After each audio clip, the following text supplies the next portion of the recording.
Yo, welcome back to the channel. Video number 2. So let's make it interesting. Basically, what I want to go over in this video is what we're legally allowed to do at untowered airports. We all kind of know it's open-ended on pretty much all the procedures at those airports. You don't even really have to make radio calls if you don't want to. We all know you should, but some people just don't, or they just don't have a radio, so it's not their fault, and they're allowed to be there, so no biggie.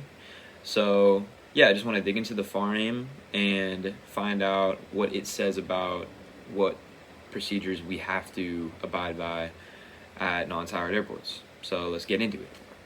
After scanning through most of the FAR, using the search tab, I just looked up all the regulations on non-towered airports, and then I also just looked online to see what I could find on regulations involving non-towered airports. I really only found 2 different areas that kind of talk about it. The first regulation is 91.126, and it's only talking about operations within the vicinity of a Class G airport.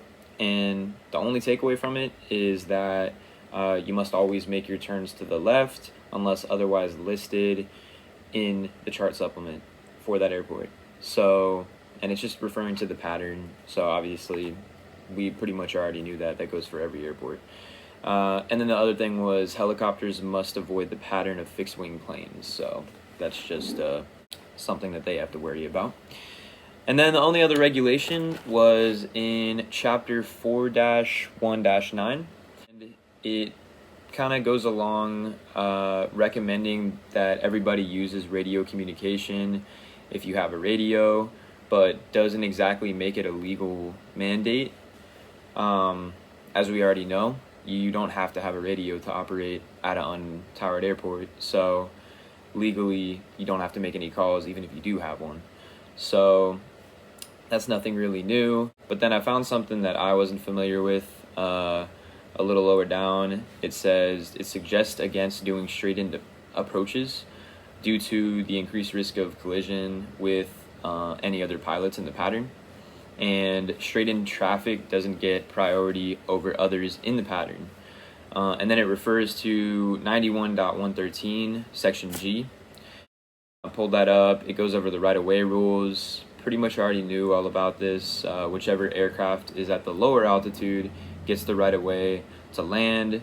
And obviously when you're coming head-on, you have to make your turns to the right. It goes over all that.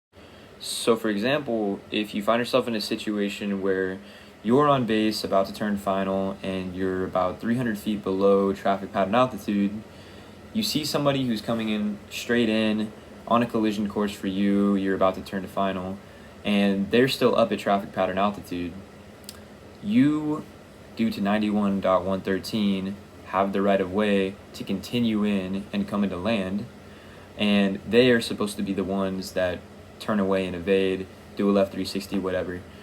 Then if the other pilot tries to descend rapidly to get lower than you and earn the right of way, that would also be against the regulation, and it would also just be an asshole move.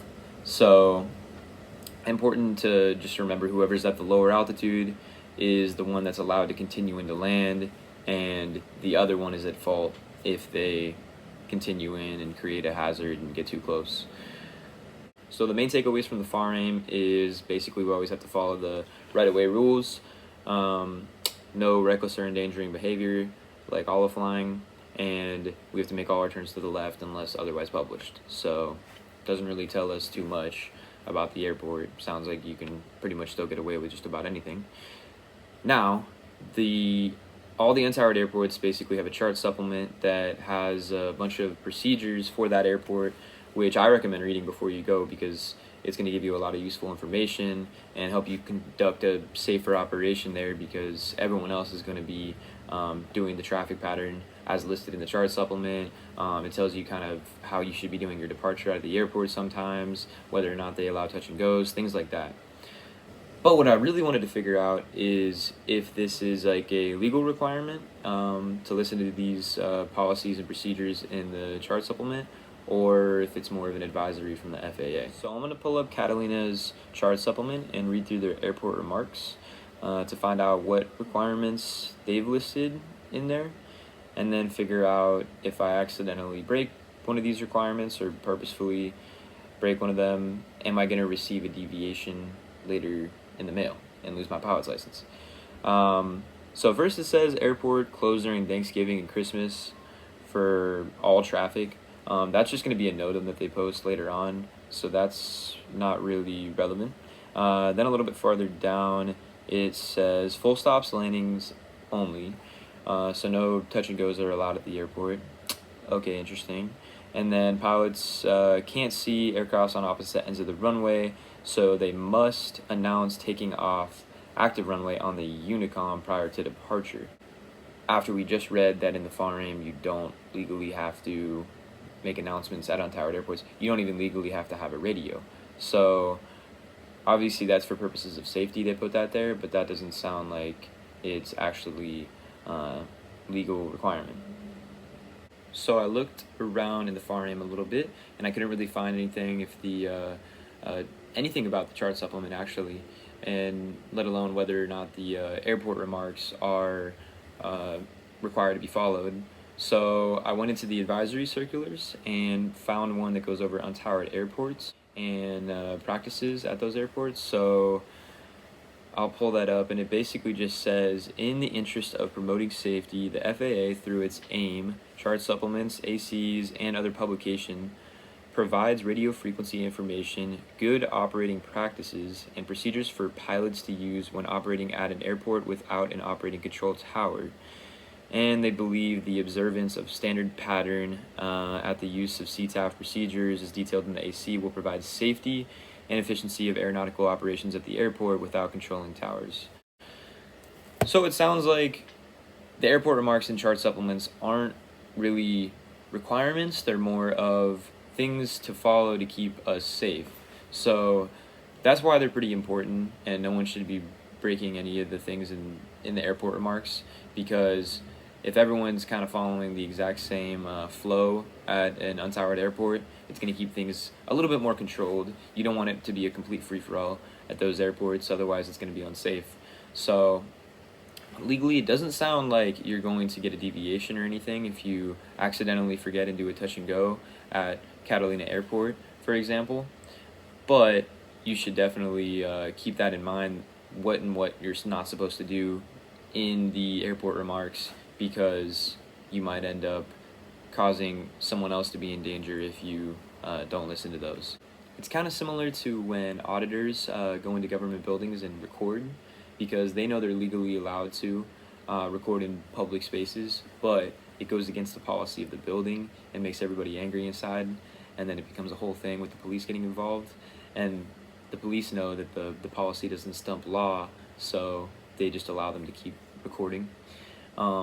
Pretty similar to that when it comes to like the airport remarks. They're just kind of there as guidelines, and not really, doesn't seem like you legally have to follow them, but at the end of the day, in interest of safety, they're there so that you're not doing different procedure than somebody else that's flying in the pattern. Or just like Catalina, for example, you probably shouldn't go there if you don't have a radio. Just like it says in the airport remarks, you can't see airplanes on either side of the runway because it's kind of like a hill, and if you have somebody without a radio taking off back towards the mainland, and then somebody with a radio announcing that they're taking off in the normal winds calm runway, then it's going to be a big problem.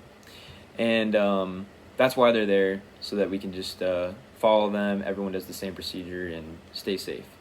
So this just kind of interested me. I just wanted to talk about it and figure out if they were actual law or not.